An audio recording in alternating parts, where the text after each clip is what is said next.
Hello, good morning. Welcome to the Midrasha. Today we're December 11th, and today's Midrasha will be dedicated for the Refuah Shelema Bezrat Hashem of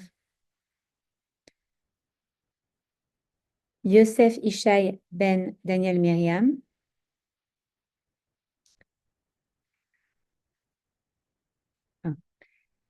Raphaël Yaish ben Chana, Laurence Aviva bat Sarah, Caroline Yehudit bat Joël Eliane Sima, Noah ben Sloan, Eleni Orna bat Ren Chana, Raphaël Chaimea ben Sima Chasha, and Leilui Nishmat, Sylvia Saada bat Ruby. The lunch today will be offered by our dear friend Sandra Getzel and the Benodis family, Leilui Nishmat, their mother and wife, Sylvia Saada bat Ruby. So today we're going to try to go back to our lesson from last week. So last week we were seeing in Awakening the Light Within that our neshama and that we were created B'Tselem Elokim, meaning B'Tselem Elokim, meaning like in the image of Akadosh Baruch Hu. And we were trying to understand how is Akadosh Baruch Hu represented in an image, since he's illimited and eternal, and how can we imagine that we be created in his image. And we spoke about the Sefirot. Did you have time to listen to that class last week? Okay. So we're just going to review a little bit what the Sefirot are. And what I want to tell you today is that actually anything that we're going to do in this world will follow the same pattern. So we're trying to transition a little bit on the action that our neshama will be able to achieve in this world, okay, and how they will follow also that same process of the 10 Sefirot. So we saw last week that when Akadosh Baruch Hu created the world, we said that Hashem is an infinite light. And you know, when you're looking at the sun, it's so bright, so intense, that it's very difficult to look at it. Hakadosh Baruch Hu couldn't fit his infinite light within this limited world. So how did he proceed? The same way that we proceed when we, for instance, like watch a solar eclipse. We're going to put lenses with thick filters, right? Why? Because in order to bear the intensity and to lower and to dim the intensity of that light, we need to filter it.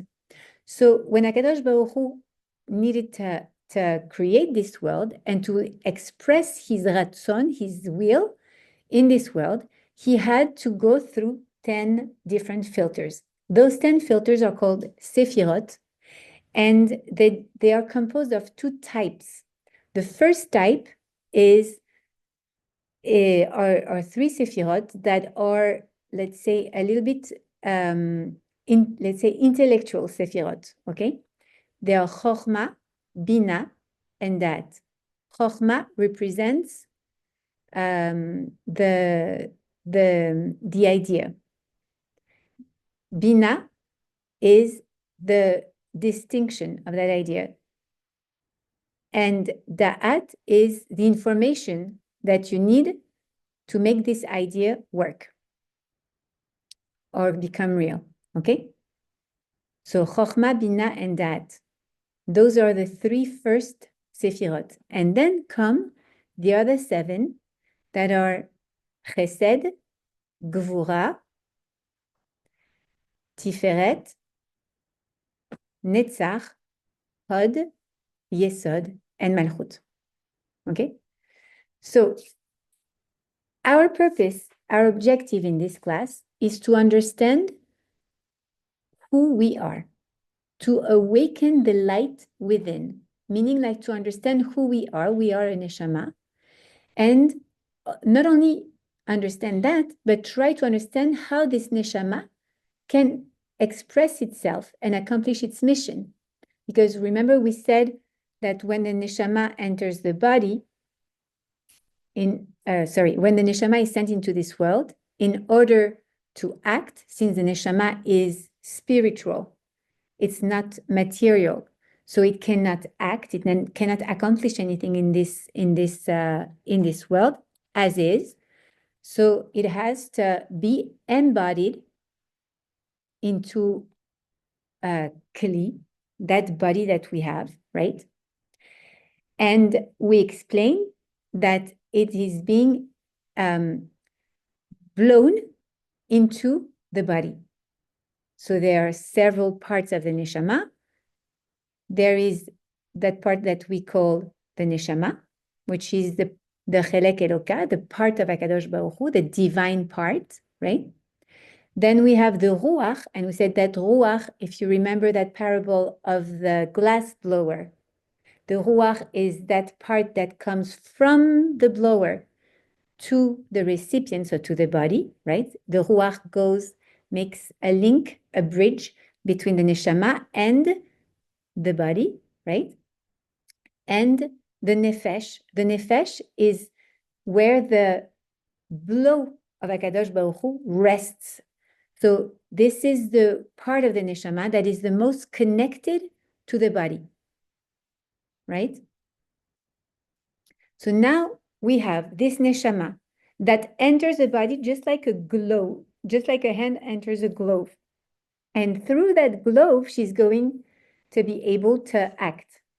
But we also saw that it's not as simple because in order to act, it has to be able to take control of the body. And we know that there are two kings that manage, that master, that reign over that body. You have the divine soul, the nefesh elokit, and you have the animal soul, the nefesh behamit. The thing is that the nefesh behamit is the part of the soul that is managing the survival of the body, whatever is necessary for the physical to exist. It could be something biological, like for instance, like the physical needs of survival, like the need to drink, to eat, right? But it could also be emotional. For example, the necessity to feel that they exist. And it goes through, for instance, like the idea of the ego. I have to have a space, I have to be respected, this is also like somehow like a survival need of the person and of the physical person. So the neshama will have to confront the physical needs of that body. And therefore, there is this duality that we saw in the previous classes between what we as a neshama have to accomplish in this world and what this body feels it needs to survive in this world. And usually they are not in the same direction, right? So that's the way the neshama needs to let's say like she needs to fight, to battle against the animal soul in order to be able to achieve her mission. Now, we saw 3 first sefirot. There are 7 other sefirot that enable the HaKadosh Baruch Hu to express himself in this world.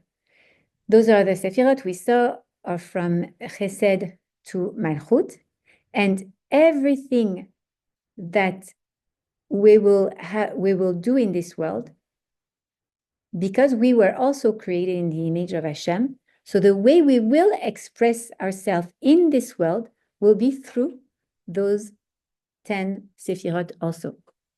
So we're going to take an example.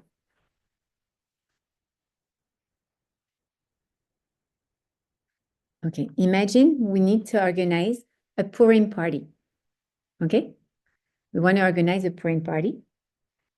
So what would be considered Chokhmah? Chokhmah is the idea.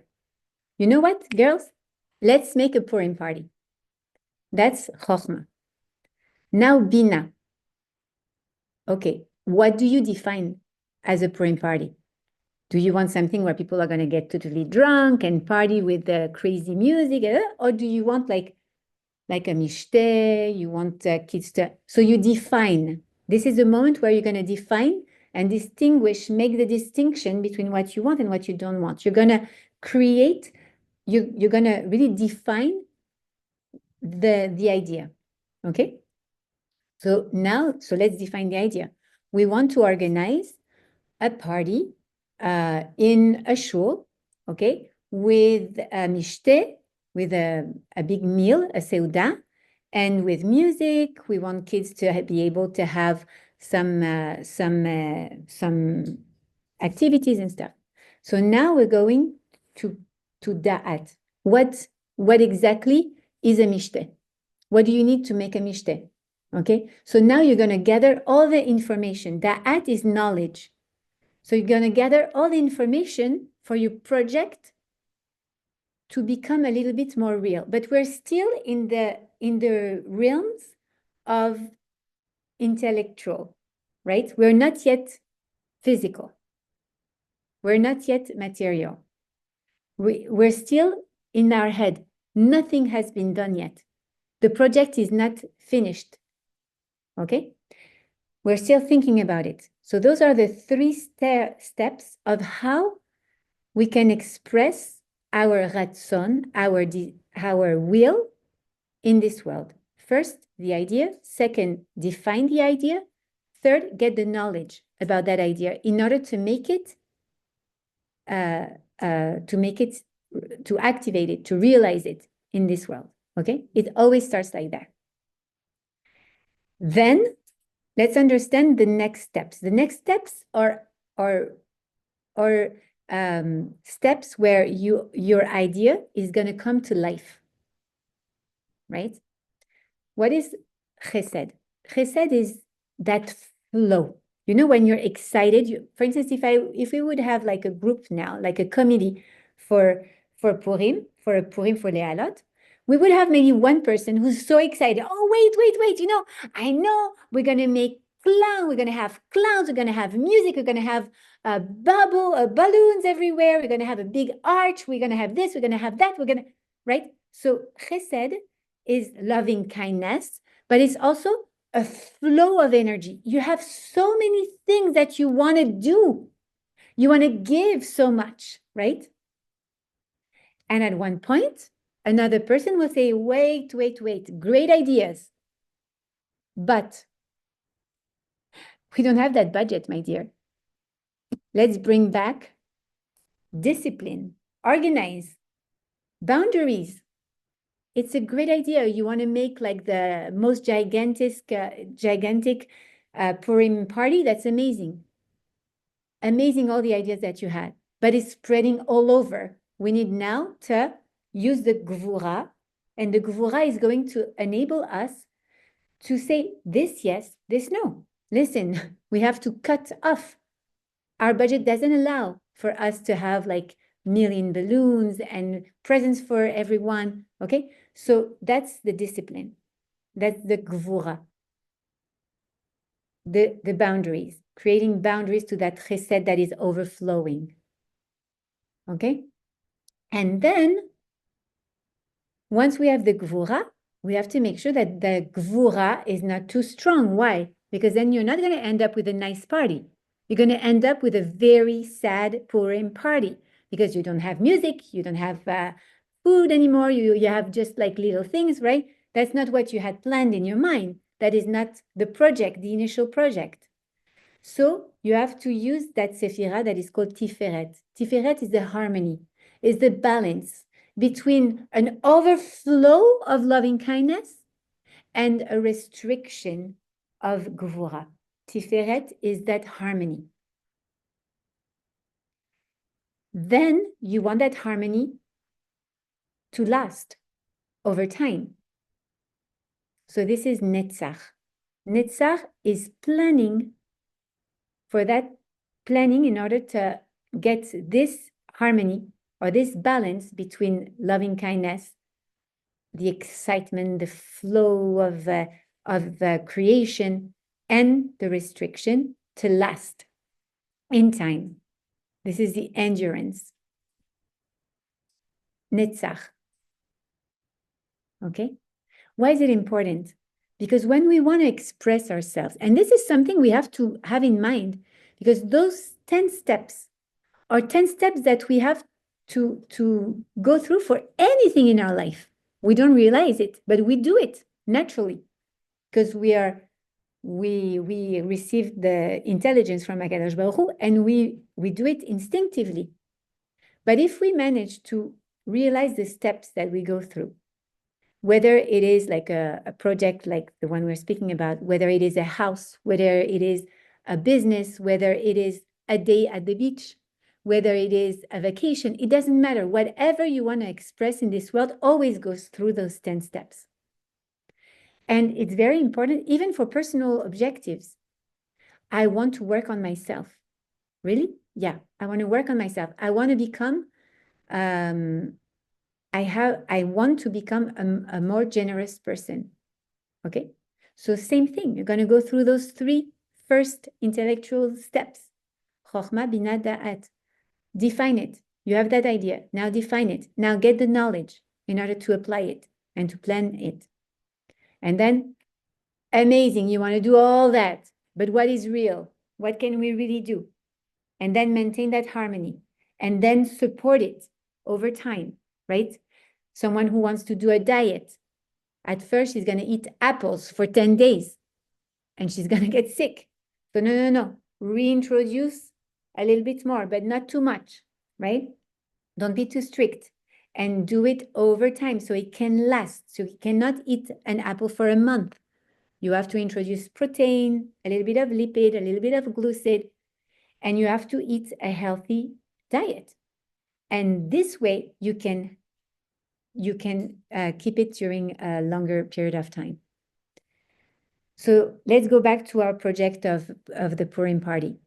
Then we have, so we are at Netzach. We wanted to be able to exist during the time and to maintain during the entire party.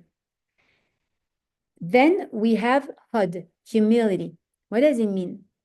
Humility is someone who knows what is his own place. Someone who is humble is someone who knows what is his own place. Is also to make space for others. You know what? In this project, I also need a team. I cannot do everything on my own. Who can I invite to take space, to take part on this project? I need him. I also need HaKadosh Baruch Hu. Humility, Hod. Then, after that, Yesod. Yesod is the link, the bond, the relationship. It's also the foundation, okay? Because all this is going to be, in order for that Purim party to exist, now that we have a plan, now that we know what we want and what we don't want, now that we already implemented those first steps, and now that we invited a team, we need bond, we need connections within that team for it to happen. We're going to create maybe a WhatsApp chat. We're going to get together. We're going to work together on, you have those skills. Maybe you can take over that part because I know that you're very good with negotiating prices with the suppliers. You are very good at this, okay? But creating bonds and relationship, okay? Yesod, and then Malchut. Malchut is royalty. Hello, my God, I'm so happy to see you. She's not here yet? Not here yet. Oh. She's coming after. And I saw your little sister last week. She's so sweet. No, Tuesday night at a class. The one who just, yeah, Raquel, who just turned 20, right? Yeah. So, yes, she's 20. I know. Scary. So this is the last step. Malchut is the moment of accomplishment, of Malchut. The Malchut is when everything else, all those 9 sfirot were in place and we managed to have success. This is the moment of accomplishment. This is the moment where if everything went in the right way, you used all those 9 sfirot in order to accomplish, and the party happens and it goes well according to the plan. Okay?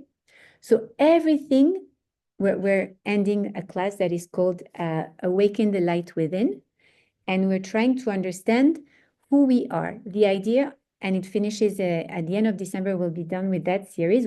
We'll start a new series. But this series is really to implement, to make us understand who we truly are and to understand how we can accomplish a mission in this world. So we're speaking, where our study is based on Chassidut and Nefesh HaChaim. And we try to understand how we can accomplish the mission HaKadosh Baruch Hu gave us. And we are at that point where we are understanding last week that we were created in the image of HaKadosh Baruch Hu, B'Tselem Elokim, and that he expressed his Ratzon in this world through 10 Sfirot. And now we are understanding that we too have to express our Ratzon through those 10 Sfirot, and getting to understand this process and how it works will help us achieve our mission in a better way. Comment ça va, Cher? So it's very important to have this plan in mind and understand what each Sephira enables us to achieve in this world. And this is a great way to drive the Nefesh Behamit to rule over the animal soul. Okay? Do you have any question regarding this part? Mylène, Sarah? No? Okay. So we'll end up for this class now, and we will start our next class on elevating our tefillah.